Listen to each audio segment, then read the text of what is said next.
قال إنه يقول إنها بقرة لا ذلول تثير الأرض ولا تسقي الحرث مسلمة لا شية فيها. قالوا الآن جئت بالحق فذبحوها وما كادوا يفعلون.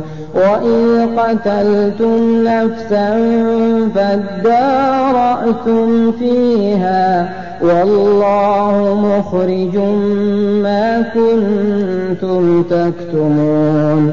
فقلنا اضربوه ببعضها كذلك يحيي الله الموتى ويريكم آياته لعلكم تعقلون.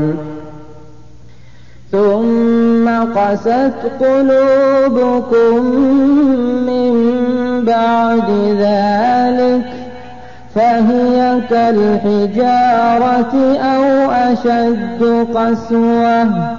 وإن من الحجارة لما يتفجر منه الأنهار وإن منها لما يشقق فيخرج منه الماء وإن منها لما يهبط من خشية الله وما الله بغافل عما تعملون.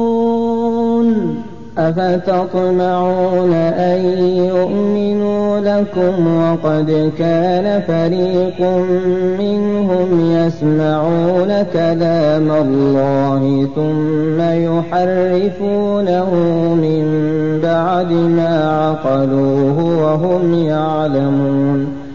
وإذا لقوا الذين آمنوا قالوا آمنا وإذا خلا بعضهم إلى بعض قالوا أتحدثونهم بما فتح الله عليكم ليحاجوكم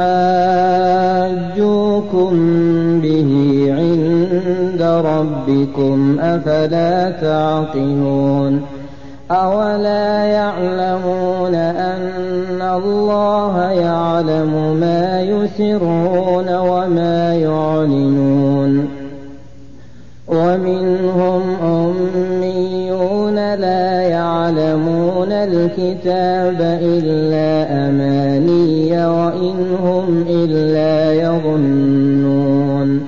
فويل للذين يكتبون الكتاب بأيديهم ثم يقولون هذا من عند الله ليشتروا به ثمنا قليلا فويل لهم مما كتبت أيديهم وويل لهم مما يكسبون.